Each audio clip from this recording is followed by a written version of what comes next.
Probably the most common question I'm asked from up-and-coming competitors in the world of shotgun shooting is how do they improve their mental game?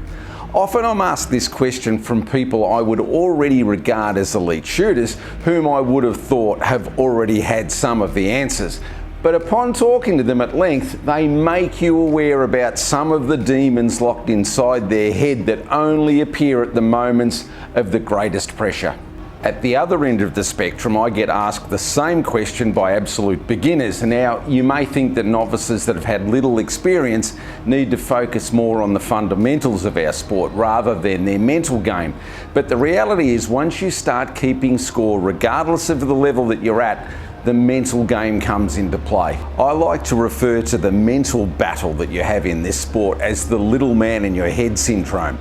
For any of our female viewers, I apologise as I'm unaware of the voice inside your head is male or female. That's the topic for another day. The little man in your head only ever appears when you're under pressure. Here's the reason that many shooters perform better in practice than they do in competition. This little guy does not care less about how you practice, but as soon as your results are written up on the scoreboard, or even something as simple as having a side bet for a round of beers or coffee, then the little man awakens. The better you compete, the louder the little man gets. You'll notice that the little guy has more to say the closer you get to the end of the round. But as soon as you miss enough to be out of the prize money, he disappears. His work is done. The trouble with the little man is simply this. You think he's feeding you all this technical information to try and help you, but in fact the opposite is true. He is the devil in disguise, a wolf in sheep's clothing. His only aim is to distract you and stop your brain and your natural skills working for you.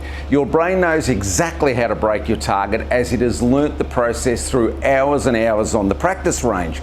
But this little man won't let it function naturally. He convinces you that you need help when you're under pressure, and instead of just letting the process happen, he turns you into a mechanical shooter, and sooner or later you'll miss and the little man wins. He quickly disappears and works on destroying someone else's day, preventing them from getting into the shoot-off.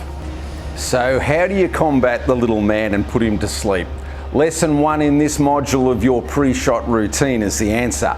You need to distract this little guy so he leaves you alone. One of the easiest ways to do this under pressure is to focus on your breathing. Take a deep breath 5 to 10 seconds before you call for the target and concentrate on the air leaving your lungs as you exhale. This serves two purposes. It stops the little guy from giving you negative mechanical thoughts, and it actually helps lower your heart rate, which under extreme pressure is exactly what you need to be doing. You obviously need to master many of the technical and mechanical skills in training. Simply breathing correctly won't win you the competition. But once you gain confidence and have belief in your ability that you can duplicate what you do on the practice field, on the competition arena, then you're on the road to success. Only ever think positive thoughts. Remember, if you believe you can, then you will. If you believe you can't, then you most likely won't. Golfers provide a great analogy to shooters with their mental approach. How many times can an average golfer hit a ball perfectly straight on the practice fairway, but when they walk a mere 50 metres over to the first tee, they slice it straight into the lake? That little man transcends many sports. If you're looking to read more on this topic, I would highly recommend the first half dozen chapters of a book called The Inner Game of Golf by an author called Tim Galloway.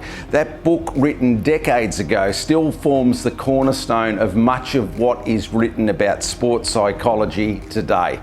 Everyone suffers from nerves, Olympic champions down to beginners. The difference with many of the elite, though, is they use their heightened senses when under pressure to help them to perform better rather than to defeat them.